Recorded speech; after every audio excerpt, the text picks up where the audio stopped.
Welcome to The Successful Invisible, Episode 9, Attachment Styles. Welcome to The Successful Invisible. I'm your host, Janelle, a life coach with a niche in relationship coaching. I'm speaking to my professional ladies out there who are 35 plus and seeking their happily ever after and are ready to embrace the challenge and journey of dating with more intentionality. Trigger warning, there is a bit of swearing involved.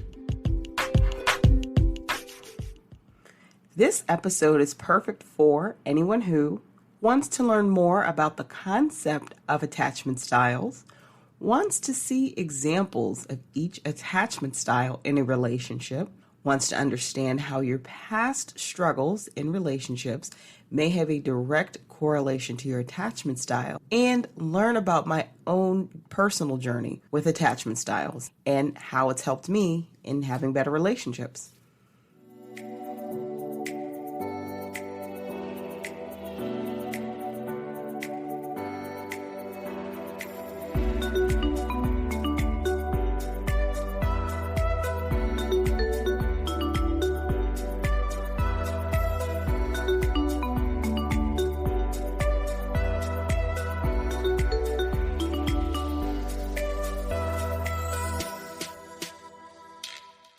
Hello. So today I want to talk about a concept I learned about late last year, earlier this year, and have since been doing some serious self-work around it.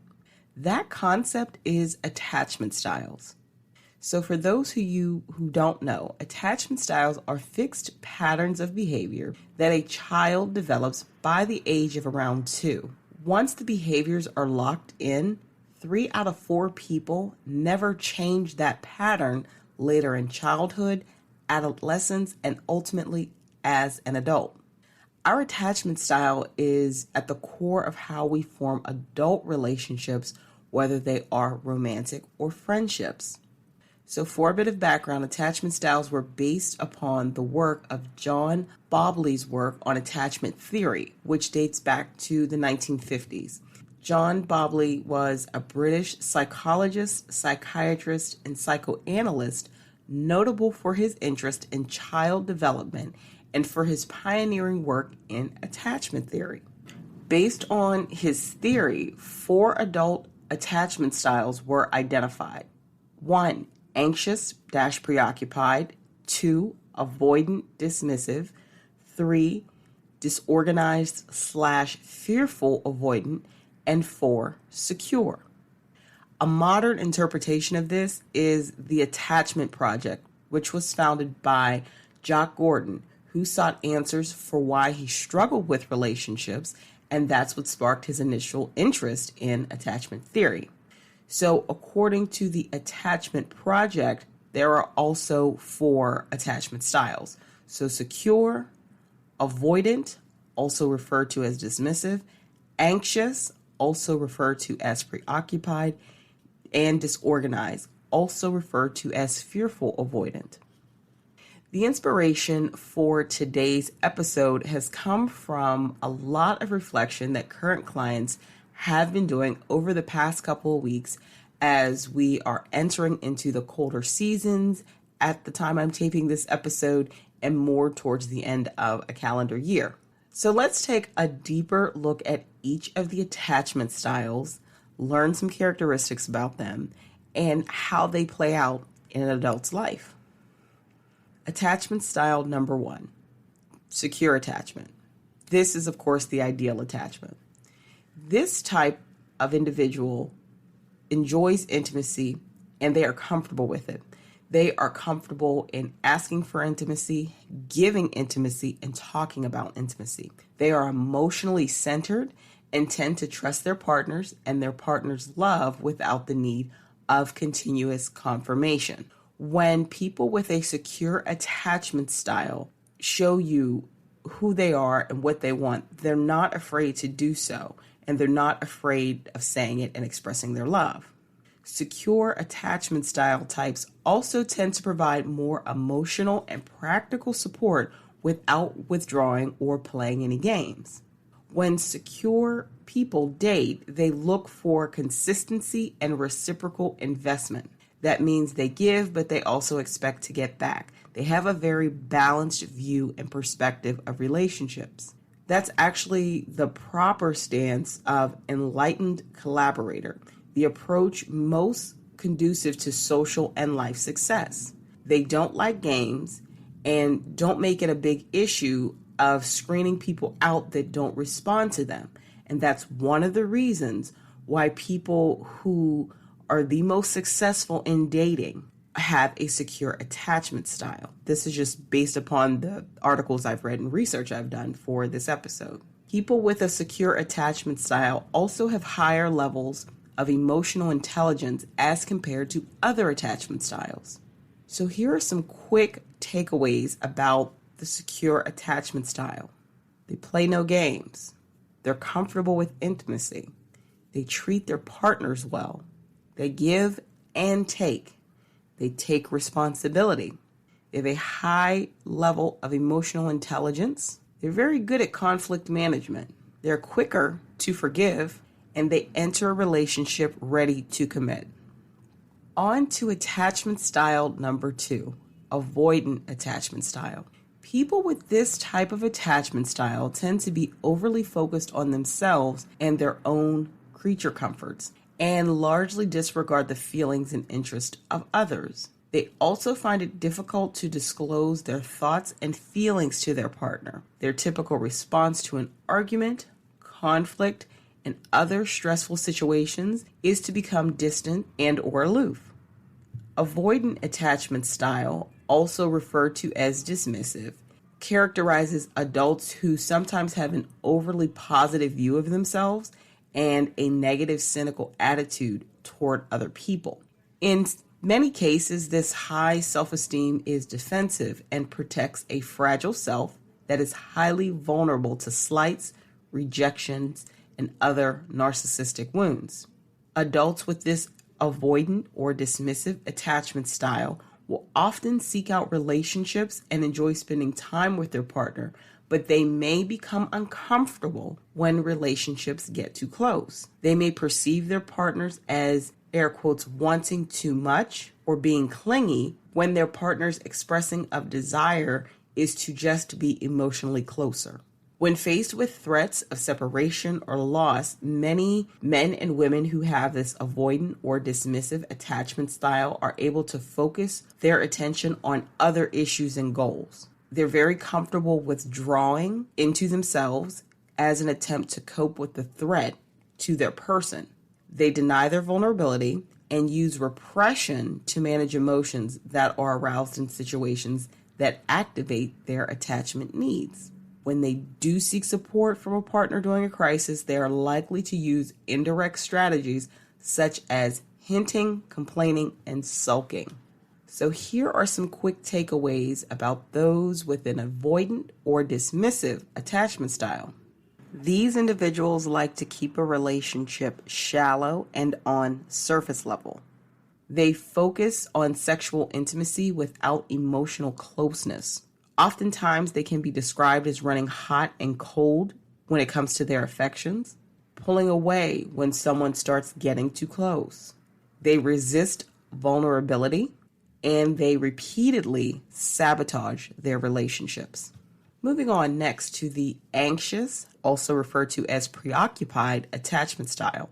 People with an anxious, preoccupied attachment style tend to be what many would consider to be overly needy. As the label suggests, people with this attachment style are often anxious and uncertain, lacking in self-esteem, especially around relationships. They crave emotional intimacy, but worry that others don't want to be with them. Anxious or preoccupied attachment style is characterized by a lack of independence, lots of insecurities, and a deep desire to be close to be with a partner all the time. People with an anxious attachment style often worry about rejection and abandonment. This particular, as it is referred to, insecure attachment style often puts an undue burden on an individual's partner because that partner is expected to recognize this constant need for reassurance, but it also allows the person with the anxious or preoccupied attachment style to not be able to recognize and deal with their attachment issues. They oftentimes engage with their partner in a way that has this need for constantly validating their feelings toward them and about the relationship. If this is left unaddressed, this anxious, preoccupied attachment style can be the ultimate reason why relationships do not work out. So, quick takeaways of this anxious, preoccupied attachment style. This individual wants to be in a relationship and craves closeness and intimacy with their significant other, but they struggle to feel that they can trust or fully rely on their partner. Being in an intimate relationship tends to take over their life, and they become overly fixated on the other person. A person with this attachment style may find it difficult to observe boundaries, viewing space between them and their partner as a potential threat, something that can provoke panic, anger, or fear that their partner no longer wants them. A lot of a person's self-worth or sense of self-worth rests on how they feel they're being treated in a relationship, and they tend to overreact to any perceived threats to the relationship. A person with an anxious, preoccupied attachment style may feel anxious or jealous when away from their partner and may use guilt, controlling behavior, or other manipulative tactics to keep them close. Person with this attachment style also needs constant reassurance and lots of attention from their partner. And then others may criticize this person for being needy or clingy, and that increases their struggle to maintain this very, very close, under your thumb type of relationship. On to the fourth attachment style, called disorganized, also referred to as fearful avoidant. Now, from my research that I did for this episode, this is the most complex attachment style because it is two extremes in one of all the four. So someone with a disorganized attachment style is the most extreme insecure attachment style, as I stated. This attachment style is characterized by fear, mistrust, and inner conflict. This disorganized attachment style is a combination of both anxious attachment and the avoidant attachment. That means that the person has both high anxiety and high avoidance in relationships. For someone who experiences disorganized attachment, developing romantic relationships can be associated with more negative emotions than positive ones. They may appear overly trusting one moment, then overly suspicious the next, or they may withdraw at a moment's notice without reason or explanation. Relationships require trust on a fundamental level, and the act of learning to trust someone can be incredibly trying and understandably scary for a person with this attachment style. They may need constant reassurance or participate in acts of self-sabotaging that threatens the relationship, despite genuinely caring about another person. So some quick takeaways of disorganized attachment style. This individual has a chaotic, unpredictable, or intense relationship patterns and behaviors. They're not always external. A lot of these behaviors also can be internalized, and that's for any of the attachment styles. Another characteristic of someone with a disorganized attachment style is they have an extreme fear of rejection, coupled with a difficulty connecting to and trusting others. There is an extreme need for closeness, coupled with the tendency to avoid closeness and push others away. They can have an aggressive behavior toward caregivers or partners. They also have a fear of caregivers or partners. A person with a disorganized attachment style likely has negative self-image and low self-worth, deep-rooted shame, depression, and or anxiety, and there are feelings of being unlovable, inadequate, or unworthy. So those are the four attachment styles, some examples of how they behave, and some takeaways about each style. That was heavy, and I'm sure while listening, each of us can probably identify or have an inkling about what our attachment style is. So in the next segment, we'll dig into some questions similar to those I would ask during a coaching session if we were exploring this subject further.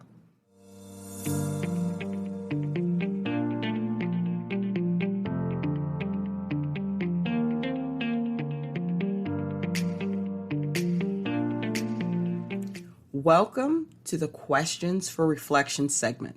Now let's take a deep dive into some inquiring questions that can help you learn more about your attachment style. Remember, this is the interactive portion of the episode, and you can click on the link in the show notes to download the worksheet with all of the questions and exercises that will allow you to follow along by recording your responses.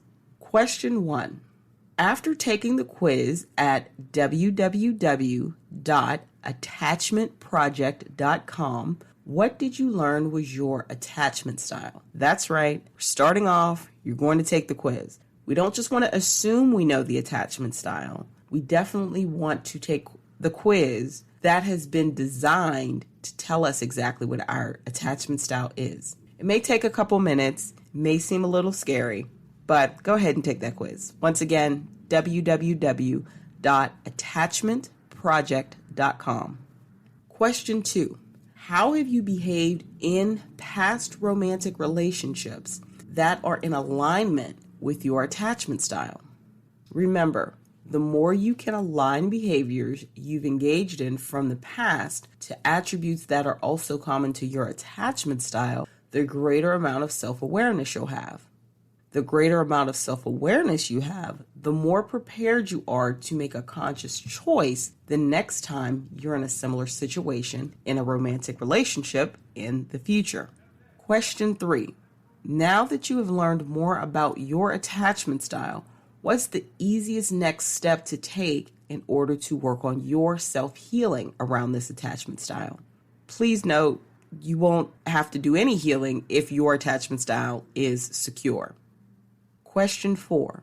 Reflecting on your answer to the last question. If you're single, what thoughts do you now have about dating at this time? If you're in a relationship, how will you effectively engage with your partner as you work through the healing around your attachment style?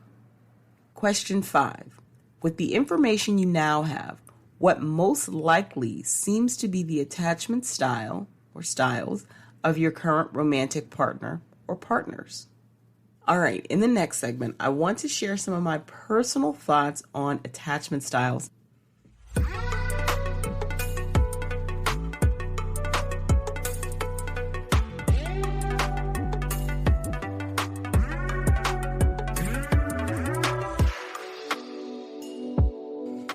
Welcome to the Just My Thoughts portion of the episode, where I give my personal opinion on a topic. This is just Janelle, an individual, and not as Janelle, the professional coach. So today I definitely have a lot to say about attachment styles. Oh man, okay, so when I first learned about this concept about, like I said, late last year, early this year, I was curious, I was intrigued. I went to the Attachment Project, www.attachmentproject.com. I took the quiz and I learned about my attachment style. So learning about my attachment style is one of the many reasons I started this podcast. See, I have a disorganized attachment style. Yes, the most chaotic and extreme of the bunch. And for years, I did not understand why I struggled so much with certain aspects of relationships. Because looking at many of the, I guess you would say, symptoms of a person or characteristics of a person who has a disorganized attachment style, it didn't really fit me per se, meaning the cause.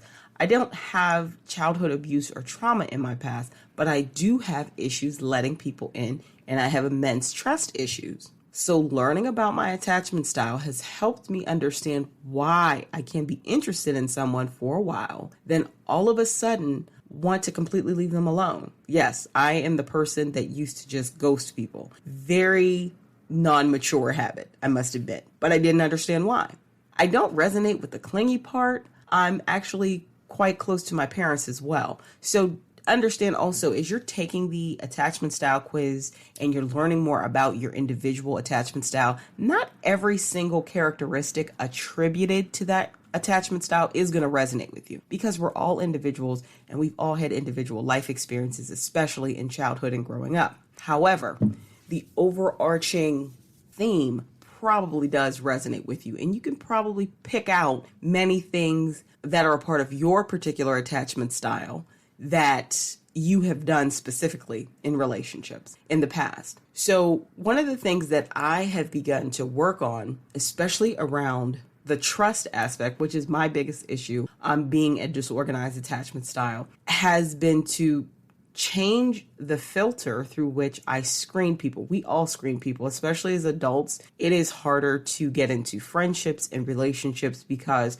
we've lived life. We all have our own experiences that contribute to the way we think. Many times we have a set filter. Well, one of the things I've had to do as I've learned more about being a person with a disorganized attachment style is I've had to change my filter. What that meant for me specifically is not automatically think everybody is a liar and a cheater when you meet them. Yes, I used to approach people like that. As nice and pleasant as I was when I met them, I always automatically assumed the worst in people. That's not positive, and I understand that.